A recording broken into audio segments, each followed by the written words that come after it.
Oi, meu nome é Camila e hoje é dia de dar tchau.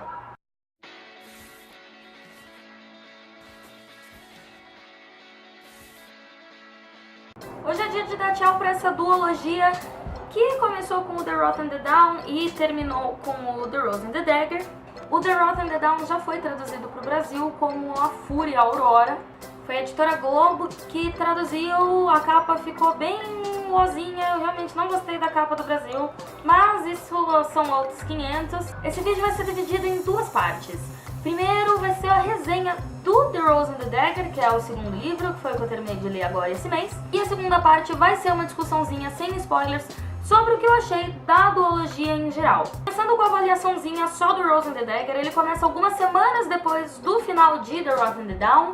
E o resumo da ópera basicamente é que a Shazi tá separada do Khalid, já começa errado, né? O pai dela fez uns paranauê mágico e cagou a cidade do Khalid inteira, choveu, alagou, destruiu a casa de todo mundo.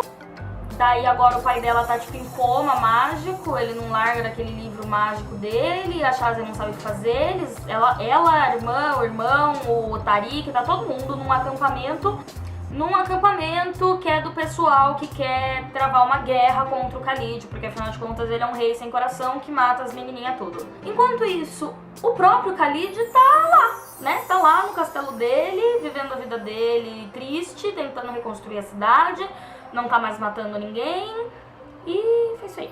Eu não tô tão animada escrevendo esse livro, como vocês podem perceber, porque eu realmente não gostei desse livro. Me dói muito dizer isso, porque eu gostei tanto do primeiro, e essa continuação, a única coisa realmente boa é a capa, que é maravilhosa, mas a história em si foi muito decepcionante pra mim. Começa que essa história era basicamente um romance, certo? Certo. Então o foco que tinha que ser no romance tá aqui nesse segundo livro, na quebra da maldição do Khalid, que é o que vai fazer com que ele possa ficar com a Shazi, enfim. Mas isso deixa os momentos deles dois escassos, ralos, assim, as cenas são sem graça, não é aquela coisa que você sente, tipo, finalmente eles estão juntos e eles se amam, eles vão matar a saudade. Não, é bem sem sal ficou as cenas. Os elementos mágicos nessa história, que são aquele tapete, tipo o tapete do Aladdin, que ele voa, e o livro do pai, esses poderes que o pai da Shazi tem, que passaram pra ela, mas o pessoal que ajuda eles a quebrarem a tal da maldição, foi tudo muito jogado ali, quase nada foi explicado. Eu tinha visto isso em outras resenhas e eu tô repetindo basicamente o que outras pessoas já disseram sobre esse livro, porque ele é basicamente isso, a falta do romance e os elementos mágicos jogados de qualquer jeito, sem muita explicação, sem muito pé nem cabeça. De personagens, a Shazi continua a mesma, ela continua bem teimosa, com a personalidade dela, que sinceramente eu até gosto dela, ela não mudou muito nesse livro, ela continua super explosiva, ela continua amando o Khalid com todas as forças dela, ela continua quem ela continua verdadeira consigo mesma. O Khalid sinceramente tá meio chato, mas ele tá mais maduro também, então eu não tenho muito o que reclamar de personagens. A irmã da Shazi, a Isra, foi uma ótima personagem, que teve mais foco agora nessa continuação. Ela é quase até mais legal do que a Shazi, eu gostei da menina, ela faz a diferença na história, todos os personagens na verdade fazem a diferença, nenhum personagem eu sinto que tá ali por tá. O problema mesmo desse livro sai dos personagens e entra no próprio enredo, que não tem muito motivo. Ele parece que ela escreveu só porque tinha que ter uma continuação pra esse aqui, eu não sei, eu realmente não... O que eu esperava desse livro passou muito longe do que eu recebi. O final eu não tenho muito o que reclamar, foi super bonitinho, foi satisfatório, mas é um final super previsível, não que isso seja uma coisa ruim, mas já que ia chegar onde chegou, o caminho até esse final poderia ter sido diferente, poderia ter sido um pouco mais romântico, mais mágico, mais bonito. Faltou alguma faísca de poesia aqui que tinha no primeiro livro. Então ele sozinho, como continuação de um livro que eu gostei tanto, foi um livro super fraco. Falando agora dos dois como um todo, eu ainda acho que vale a pena ler, porque é uma história bonita, é uma história diferente, original. Eu particularmente nunca tinha lido nada assim, isso aqui é um reconto das 1001 Noites, eu nunca tinha lido nada remotamente parecido, então pra mim foi uma experiência nova, foi uma experiência gostosa. Eu recomendo super que quem ainda não leu, leiam em português, aproveita que foi lançado aqui, né, a capa é feia, mas tudo bem, eu não vou parar de falar que essa capa é feia. Mas o que eu acho que poderia ter acontecido com esses dois livros é, das duas uma, ou a autora poderia ter escrito um terceiro, ter segurado um pouco o final que ela queria dar e colocado mais problemas, mais aventuras, mais coisas, mas isso gera um possível problema que é o enchimento de linguiça. Então eu sinceramente acho que a melhor solução pro meu problema com essa duologia seria não existir esse segundo livro e ela ter tirado todas as partes que eu achei absolutamente desnecessárias, encheção de saco, encheção de linguiça, encheção de tudo desse livro aqui e ter jogado o principal, que é quebrar a maldição do Khalid para que ele possa ficar com a Shazzy.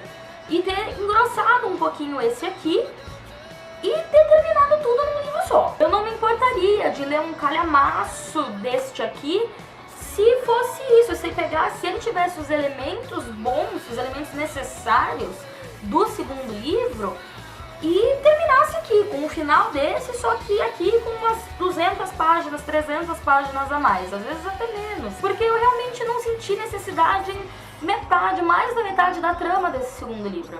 Quando chega a parte que a gente pensa, ah, então tá aí, né, a emoção, tá aí o propósito dessa trama toda, é tudo jogado. Esse livro parece que ele foi escrito muito assim, de qualquer jeito, eu não sei, às vezes tá até difícil de explicar o meu problema com esse livro. Eu espero que eu esteja sendo mais ou menos clara. Eu acho que faltou cuidado, faltou um pouco de imaginação. Na verdade, não faltou imaginação. Imaginação a autora tem de sobra. O problema é que ela não soube muito passar o que ela imaginou pra gente de uma forma plausível. A história não convence, as partes mágicas não convencem. Mas não deixa de ser uma boa duologia. É o que eu falei, a história é muito bacana. Os personagens são bacanas, então eu não me arrependo nem um pouco de ter lido, de ter os dois livros aqui, de ter gasto dinheiro neles, enfim, eu não me arrependo nem um pouco. Eu só queria que essa continuação tivesse sido um pouco melhor. Pro Rose and the Dagger, sozinho, eu dei, se eu não me engano, 13 estrelas no Scooby Goodreads. E pra duologia em si, eu acho que eu deixo com umas 4 estrelas, não, demais. Umas 13 estrelas e meia. Só fazendo um PS aqui antes de encerrar o vídeo, eu sei que eu sou a pessoa que coleciona livros da forma mais errada possível. Por exemplo, esses dois. O primeiro é em paperback, o segundo é em hardcover. Mas o que tá me deixando louca com esses dois é que a pessoa na capa, não, acho que a câmera não vai focar, mas as pessoas são diferentes, cara. São duas meninas diferentes, dá pra ver claramente que são duas pessoas diferentes, velho. Como assim? Aqui, ó, aqui dá pra ver melhor, ó. Essa daqui seria a Shazzy, era como eu imaginava a Shazzy no momento que eu li o primeiro livro. Daí eu compro esse segundo e me aparece essa pessoa aqui, cara, que não é a mesma. Inclusive essa pessoa aqui parece muito com a autora. Será que a autora se desenhou? Não é, cara, gente, eu acho que é a autora, acho que é a própria autora aqui. Ai, não, eu já tô enrolando, né? Bom, pessoal, então por hoje é isso. Eu vejo vocês semana que vem com mais um vídeo, que provavelmente vai ser o dia Deus também pra trilogia Fúria Vermelha. Eu tô no final do Morningstar e eu nem vou comentar nada, que senão eu vou ficar 10 minutos falando sobre aquele livro e eu nem terminei de ler, então esses 3 livros e esse último livro precisam de um vídeo só deles também. Se você já leu Fúria Aurora, Wrath in the Dawn, Rose and the Dagger, se você já leu qualquer um deles, fala pra mim o que você achou nos comentários, discuta comigo também se você tem alguma outra opinião sobre esses dois livros. Todos os links que vocês precisam, caso queiram continuar me acompanhando, vão estar na descrição também. E eu vou deixar nos cards o meu vídeo de discussão sobre o Fúria Vermelha e o Filho Dourado, para que, se você ainda não viu, você assista e já se prepara pro próximo que vai vir do Morningstar e a avaliação geral da trilogia.